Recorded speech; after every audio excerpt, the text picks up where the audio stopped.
We're here with Dani Johnson, who will be teaching this class. So welcome, Dani. Thank you for joining us.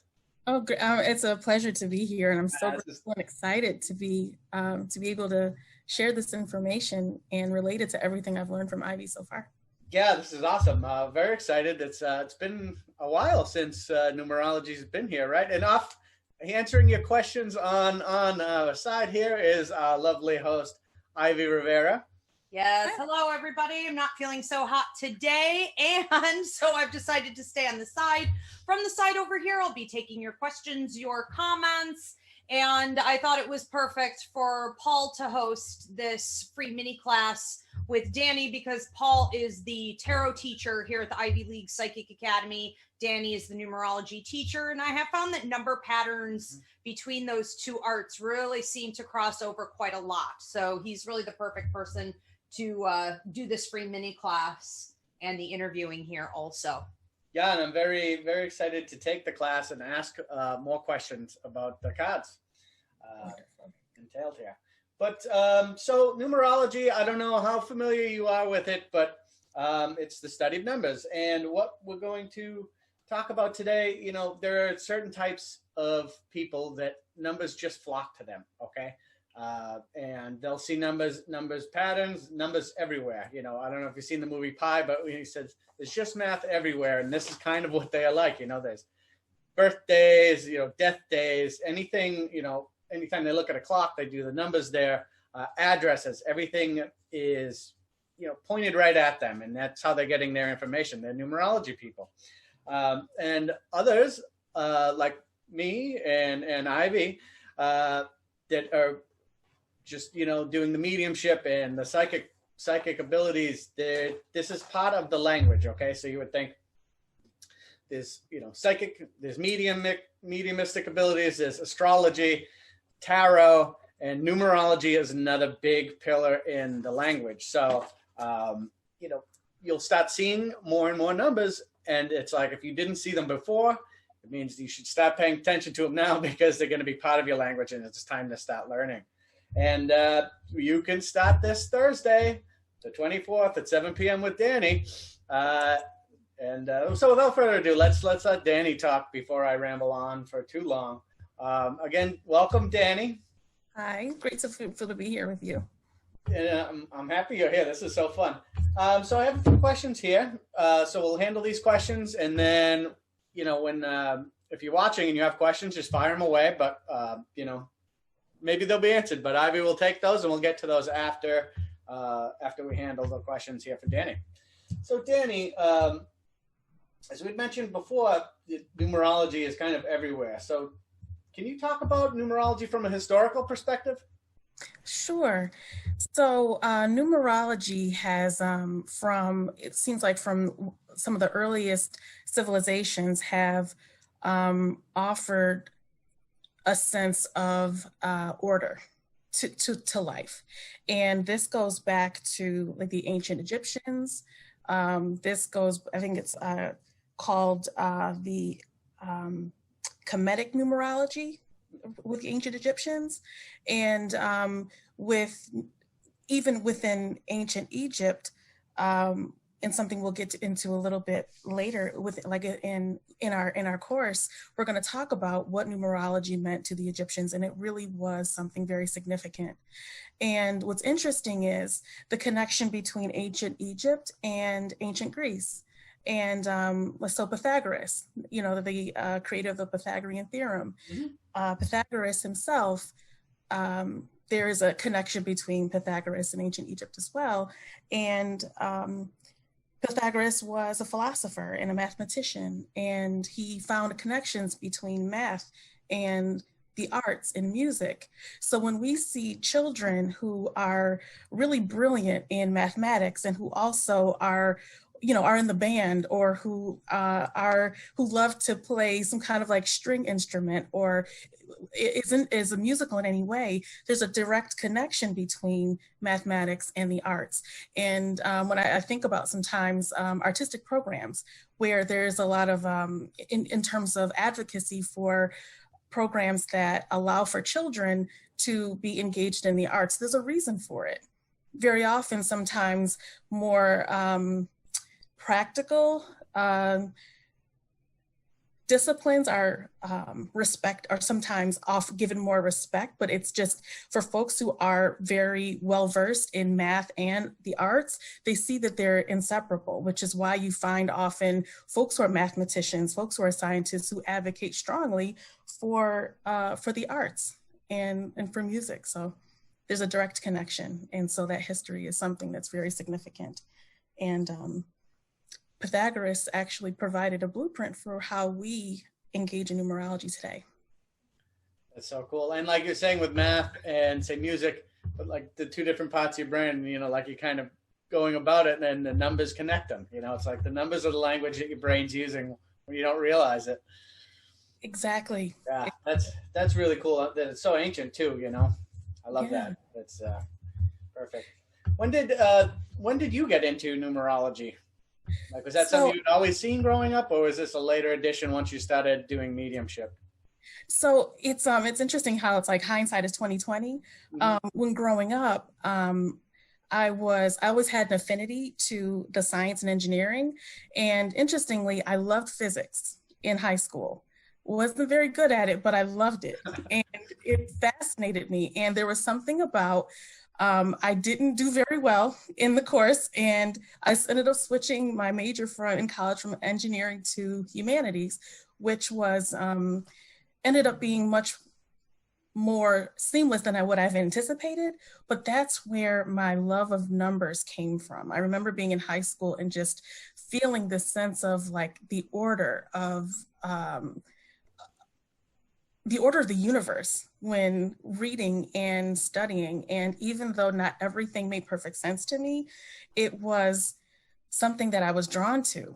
And then learning about the metaphysical and how Aristotle was a physicist, Aristotle was a philosopher, but then also was a brilliant scientist as well. And so when you find folks in Einstein, who was a brilliant mathematician and a brilliant mind, who was a social justice advocate and a philosopher. So, so to answer your question, sorry, I just have such respect for the folks who have appreciation for very spiritual people. Mm-hmm. There's no way to separate, numbers from the spirituality. It eventually becomes all one thing. It's a beautiful thing. It really is. It absolutely is. And when training with Ivy and mediumship, going back to ancient Greek culture, there was a moment where, and this is where I feel that the numerology was really speaking to me. I felt compelled to watch documentaries on the Oracle at Delphi. Mm. And I just felt spirit telling me, you need to watch, you need to learn more about this. And it was interesting because as I read, but then really watching these documentaries, it showed how folks like Socrates and Plato, folks who questioned everything except the Oracle, And so realizing that, and there are different vibrations that go with different numbers, but 3 being like the Trinity, like divinity, the number 3 is the number for the Oracle at Delphi. And it's just, so it's been a continuous kind of a thing. That's awesome. And I didn't realize how close our paths were. Growing up, I was very science and math, and I couldn't understand symbolism at all. And then I was in college and I was a chemistry major, and I switched to classics. It was just a complete change. So all this ancient Greek stuff too is fantastic. Wow. Did you feel like that switch was seamless for you as well? It was, but it was like, I had just kind of grown to that point. It was weird. It was unexpected, and it just worked. That's but awesome. Still love the numbers and math. So yeah, I do want to say, I just want to, touch a little bit here on how we're talking about like Einstein, and then at the same time, we're talking about spiritualism, and we're talking about activists that had a deep history in numerology. And it's so important for everyone to understand that if you're drawn to the psychic language, if you're drawn to mediumship, if you're drawn to tarot or astrology, or, you feel in any way that you've been really drawn to math, this is all connected. And so understanding the language of numerology helps you in that symbol base and to understand what the universe is really saying to you all the time. Mm-hmm. And it spans so far, a lot further than we think. Yeah, and that's interesting, because while you were saying that, I was thinking like people were reading a book and getting really spiritually energized by it. You know, what's to say that someone who is poring over these equations and stuff isn't getting the same lift? You know, like they're getting their comfort through this, and that's just how it's. I never made that connection. Yeah, mathematicians and whatnot. It's their form of channeling, but it is all an ancient language. It is all really, I think, the same thing that does lead us to a higher level of spiritual evolution. I just do want to say we have a couple comments coming in here, Dani and Paul. We have one from Brandy Kelly saying 911 follows her, and her birthday 820 seems to follow her everywhere. Chicken Mama says that the number 4 has followed her entire life, even in odd situations like her kid's birthday, or every time she looks at the clock, or the time that the kids were born. And so this is something else people need to watch for. Here at the Ivy League Psychic Academy, I talk a lot and in psychic mediumship class about numerology people. For you, it may be part of your language from a past life. And the way you would know that you're one of these people is because all the death dates in your family or your inner circle, your soul group, tend to match with birth dates of other people, numbers on the clock, numbers on the license plates, when you wake up. These things follow you in patterns. Very interesting. Certainly is. And that's a nice way for us to jump into Dani. What do numbers generally mean? So numbers carry vibrations with them. Each individual number carries its own vibration, and the numbers tell a story, and the numbers answer questions as well. Especially for the individuals who describe numbers following them, when we focus on, especially if we set the intention of or praying and asking for answers to certain questions, they very often will come through the form. They'll come through numbers, as Ivy was saying. So it is an absolutely. I know that numbers are healing, numbers are comforting. Numbers are in the way that you're a tarot, like you're a tarot master, like the way that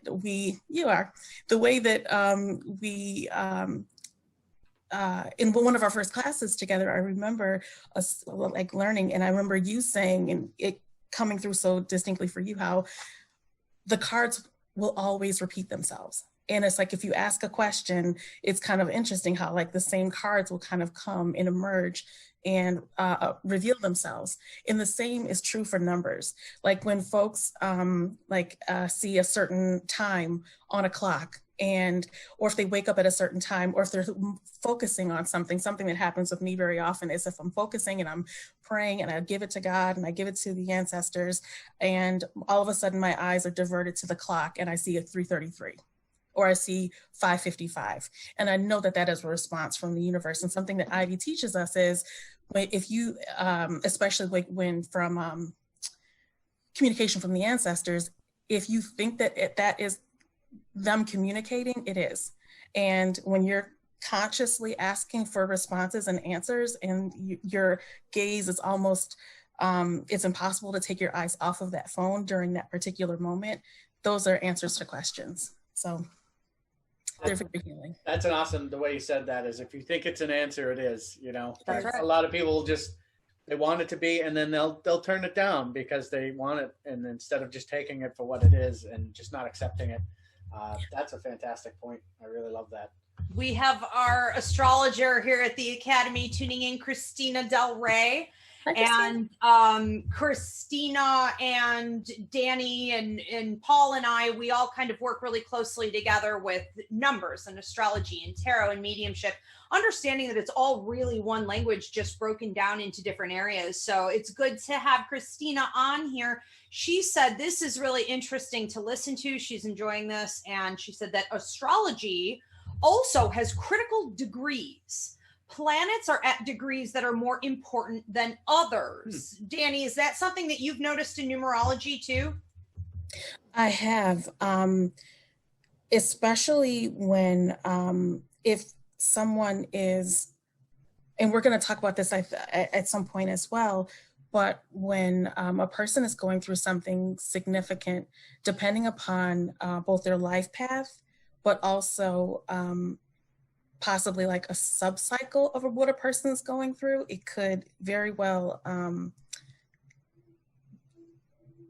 give an explanation as to the why things are happening. I hope I'm answering that question. Oh, interesting. Good. That's good. It's good segue into this one. That's like you're psychic, Dani. So I know that it's something that comes up a lot in Ivy's shows and Ivy's readings is life contracts. And so what are the connections between life contracts and pinnacle numbers? So the connection between life contracts and pinnacle numbers are when one of the first things that we learned with Ivy is the significance of life contracts. And life contracts are essentially the work that we promised to do before we got here. And those life contract readings can be so powerful because they indicate not only the work that, like, why things have happened to us, but provide deadlines for us to understand when certain work should be done. Now, the thing with the pinnacle numbers and the life path numbers, with life path numbers, the life path from what I was reading kind of indicates imagine your life as a play, and your life path number is like the plot of the play. Like that is like the theme of the entire play. But then your pinnacle numbers are kind of like the acts, like acts 1, 2, and 3. So especially if there is work, let's say, that needs to be done in, let's say, the second half of your life, or second third of your life. So let's say between the ages typically of like 28 to 54, you'll have a different pinnacle number. Like, let's say if your life path number is 2, your pinnacle number in your first cycle could be 4. And then let's say if there's significant work that needs to be done, or if there's like a certain type of energy that you might need to get that work done, the second pinnacle number could be 8, which is associated with like execution and that powerful energy to get things done. And then third pinnacle number could possibly be 7, where more spiritual work could be required. So it's interesting how even though we have one constant life path number that is indicative of our entire lifespan, how different numbers can shed light on the type of energy that we will automatically exude and the type of energy that we will have. And it's interesting because when folks look back on themselves at different points in their lives, and it almost might feel like, oh, I feel like a different person now than I was then. And it's true. Oh, yes. You are. Yeah. And so it gives the pinnacle numbers gives a good indication of how you will show up to fulfill the work that is indicated and laid out in the life contract. I love how you said that, because I find that this is a big issue among our clients, and all of us talking here today, we're all readers, and I think we all see the same thing. And that is that people just don't often understand what they're supposed to be focusing on at that time in their life, or they don't know what the universe is telling them, or they don't know what the lesson is. And so they get stuck in this pattern, this cycle of really being overly logical and trying to figure it out. And to just listen to those numbers can show you everything. This is exactly what you're supposed to be learning. This is the growth that you're supposed to be focusing on. Let's wrap up the show and move on to something else, Mm-hmm. And it's something we should all really know. Yeah. Absolutely. I wonder if both my chat and Dani's chat would have that different change right when we were in college, and it shifted to completely different majors, a whole different, path in life right there, Well, yeah, like we were just talking about pivotal points in the life contracts that I do. Dani's talking about pinnacle years. Christina Del Rey talking about astrology in these key years. Yeah, there's usually a major shift in like career, your life focus, your relationships, and we get these several times, but not all the time. And that's why people need to understand this and maximize the opportunities that we do have. It's not an endless supply. It is a few key marking points throughout an entire life. You know, so we have a couple more comments coming in here. A few people said, oh my God, 5 is following me all the time. A few other people mentioned some other number patterns that seem to be following them at different times. Maureen Pucci says 8 is her life path number. So that's interesting, life path numbers. Yeah, Dani, can you go on? Is that what you were saying about the numbers that you said that if you're born and that's your number, if that's your plot? Is that a life path number? Exactly. Yep, the life path number, that is the theme throughout her entire life. So that's interesting how 8 is her life path number, where 8 represents that energy. So I was reading that like Oprah Winfrey has a life path number of 8. So folks who are able to take their dreams and actualize them. No wonder. No wonder. That makes so much sense as to why like you are able, I watch you being able to take something and learn it and be able to apply it in such like amazing ways. Like you've given me incredible readings. So that makes so much sense. Wow. So yeah, so that's absolutely it. And I know that's something that you'll be talking about in the class curriculum. We'll get into that in just a second here. I want to sort of break down what will be coming up, but we do have a question here from Christina Del Rey. She wants to know, she said, Astrology Simplified. If someone's going through a divorce or something major like that, Dani, do you think that'll show up in the numbers somewhere? It absolutely will, especially when it comes to, it could potentially be with pinnacle numbers, but definitely with the names. And especially because when, depending upon what a person might be called to focus on at different points in their lives, that might show up in terms of numerology. Plus there's something called like challenge numbers. So those challenge numbers could also very similar, kind of like similar to like the time frames of like the time frame between like the first, second, and third pinnacle cycles of our lives. Challenge numbers are also lessons that we learn in life as well. So that could show up there as well.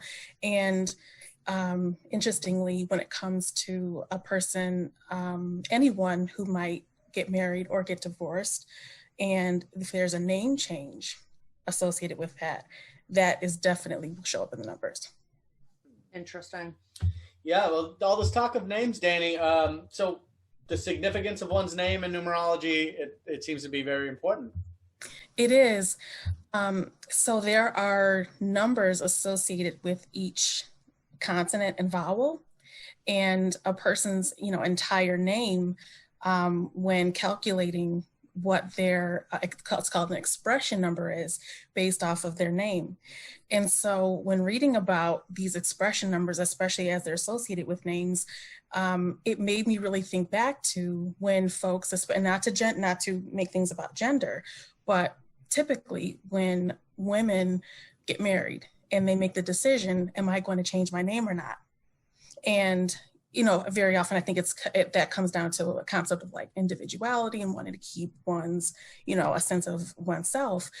But their expression number changes when they get married. Like if they change their name, their expression number will absolutely change. And that expression number goes along with talent and how a person might show up and how a person might present themselves automatically. And so when we see folks who get married and who change their name and change their name back, and it's almost like when you see a person who may have like a new lease on life and like they're like a new version of themselves, it's because their expression number has changed. And it is something definitely, I think, that for any person who might choose to change their name, just to keep in mind, because that will definitely have an impact. The universe will yield. Or to focus on a better way of picking a name for your child or your pet. It's Serious. Exactly. Yeah. Yeah. Very important. There was a mayor in Rhode Island. They were running the race. He was Frank Russo. But there's also another Frank Russo. So he changed his name to Frank A. Russo legally. So he was the first guy on the ballot. People would just go there. And then so the other guy changed his name to Frank A. Russo. And wow. So, well, you get higher up the ballot. Like, are they screwing up their lives numerologically here? I don't know. You get right. You get up exactly. on the Yeah. I wonder what else happened to them. That is interesting. Yeah, I wonder if like if they had like if that particular subcycle they had like the number associated, like the energetic vibrational number that they needed to get their work done, but then they changed their name, and all of a sudden I'll have to look into that. Yeah. That's really interesting. This is great stuff, Dani. I'm very, very excited for this class. So what can we expect from this class? So what we can expect is for us to learn about and discuss our life path number, and we will have the chance to have a life contract and an abbreviated life contract reading that will associate with the three subcycles and the three subcycle, three pinnacle numbers, as well as those challenge numbers. So we can, we'll be able to discuss what are some of the talents and some of the gifts that we are given in each third of our lives, as well as what lessons are we meant to learn. And it's like when we kind of like have an understanding of the lessons we're meant to learn, especially as they associated with different numbers, it allows to give ourselves grace and to breathe a little bit and to know that there is a divine order to everything that's happening. And that especially because with life contract and with our life path, it is about, learning lessons. It's something that Ivy teaches us all the time. So that's something that we're going to be able to do, as well as to talk about expression numbers and the historical aspect of numerology. We're going to go much more in depth into that. And we are going to, and we'll save this for class, but we're going to delve into what numbers mean to us individually. And we're gonna have some ways of being able to identify that. That's awesome. So people they'll not only just learn numerology and how it works, but they'll also get their own personal chart and like how the numbers affect them. And so they see it like firsthand and everything, really. That's exactly. Awesome. I can't wait. This is going to be an awesome class. It is. And it's 4 weeks. So we've broken it down into like 2 hours, per week. And I love the way that you set it up, Dani, just so that they're able to walk away and really understand this and apply it to their lives every day from there on forward. I do want to ask Dani a question here. What would you recommend people pay the most attention to where numbers are concerned? Like if you were to say, oh, wow, when this happens and I see numbers like this, I really know to pay attention because. You have any advice for them? Yeah, so I would say when numbers are repeated, especially like when you see like a 333 or a 555, that means that there is, especially if a person's been asking questions or has been kind of like focusing or meditating on something, that is like the universe's way of emphasizing the response, especially with the meaning of that number. Also, when numbers come through, when we're going through especially a transition, the numbers seem to not just follow us, but they show up at really, I think, vulnerable moments. So at moments where, not like necessarily we're at our wit's end, but at moments where it's just, okay, I just don't know what is happening, the number will appear. And I've had numbers appear both in terms of from when speaking with folks on my telephone, if when speaking with someone and they share something and that particular number comes through, it's like the ancestors and our guides, I feel, will tap when we're supposed to pay attention to that number as well. So I do feel like it's also an individual thing too. The number, it is a language, and how the numbers introduce themselves to us is on an individual basis as well, but it also depends on, I think, the scenario too, I think, which is something you asked about. If it's something career-wise, it will come through. It could be potentially in a career setting, or it could be if a person is thinking about changing a career, changing careers, so going back to school or doing something different, the numbers will emerge and you'll see like the same number coming through over and over again. And I love that. It's so funny that that's how you answered. When you see patterns in numbers, 555, 333, 111, and you just asked a question. You know, you ask a question, you say a prayer, you're trying to manifest something, you're asking for an answer, and here come these patterns. It was just funny that you said it that way, because that was primarily what all the comments were. Like everybody that I didn't talk about had literally said that. So there you go, people. Okay, from the horse's mouth here. Now, also, I like how you said vulnerable moments, or times of change. Just because even if we're not vulnerable, we feel like we are. Humans just don't like change. And so we will see the numbers kicking up in patterns to give us that validation, and that's a beautiful thing. And I thought it was funny too that you said it was personal, because I was just going to comment for my own self on how I noticed that my spirit guides, my ancestors will give me, or like this is a big part of angel communication.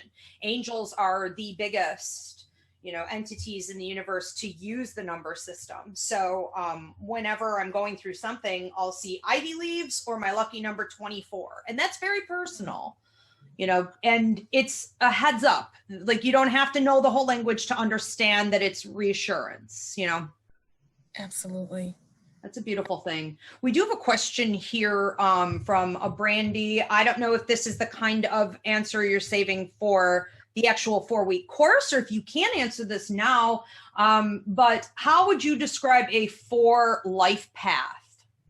So a 4 life path, we're definitely going to get into that a little bit more as when we get into the course. Gotcha. But just from a general perspective, a life path 4 is a person who is called to use who are very detail oriented, and who are also very pragmatic, and who are very, I want to see the word logical, but very practical in the way that, you, Brandy, the way that you would approach life in different ways, depending upon what circumstances might be there. Approaching things from a practical perspective is something that's going to be probably a common theme, or may have been a common theme for you. That does not mean that you cannot and are not using like your intuitive sense, because like Ivy tells us all the time that not a person walking the earth can survive without using her intuition. So depending upon what your subcycles are and your pinnacle numbers are, that might indicate where spirit might be coming in as well, either more strongly or where that might be for you. But it just means that in order for you to be at your best, it sounds like using a very pragmatic, practical way of approaching life as something that's going to be a constant for you. I love that. Oh, yeah. Yeah, and then Christina Del Rey had said that she's a 7. She's a 7. Oh, that makes sense. And why is that? Why does that make sense? Oh, that makes so much sense. The 7 is number for spirituality and occult wisdom. And it's interesting because the 7 and 9 are both very spiritual numbers, but 7 is that number for internal introspection. That's that number where one would go inward to sit with and there you go. With that Christina Del Rey, our astrologer. Yeah, and Dani, what is your number? I'm a 1. You're a 1. Okay. Life path number 1. And like individuality, like leadership, initiative, those type of characteristics come with the number 1. With the triple Leo, huh? Christina, God bless her heart. She said, "Oh, girl, you're a fiery woman." I love it. Well, you're really the perfect one to be teaching this then. That sounds great. Paul, I don't know, do you have any other questions for her? No, this was awesome, Dani. Thank you so much. And just to repeat for everybody, class starts Thursday. This Thursday, it's 4 weeks. It's at 7 p.m. and you can register at ivyriverapsychicmedium.com. We look forward to having you. And as we mentioned before, it's one of the pillars of this language here. And a couple of the others we have starting up this month as well, or next month. Psychic Mediumship course starts on October 7th. That's, mind-blowing course and is recommended to everybody. And you can take these all at the same time too, so don't be ashamed. And then there is Intuitive Tarot starting on October 20th, and that's those are Tuesdays. Dani's class is Thursdays. Ivy's class is Wednesdays.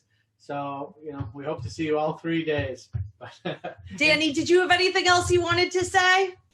I just am grateful for the chance to be able to engage in conversations and share what Spirit has it feels like has downloaded, and it feels like into me and to other folks as well.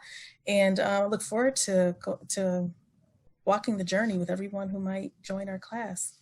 So exciting. And of course, we are doing this through Zoom. But it will be limited seating, so make sure you register now. So Tarot with Paul, Mediumship with me, Astrology with Christina Del Rey, and Numerology with Miss Dani Johnson here. Wow. Thanks everybody for tuning in. So good to have you, Dani. Paul, thanks. Oh, thank you both so much. I'm just grateful for the chance just to be a part of things. So am I. It's going to be fantastic. It's awesome. All right. Thank you, everybody. And we'll see you tomorrow for Ask Ivy right here on YouTube. Wonderful.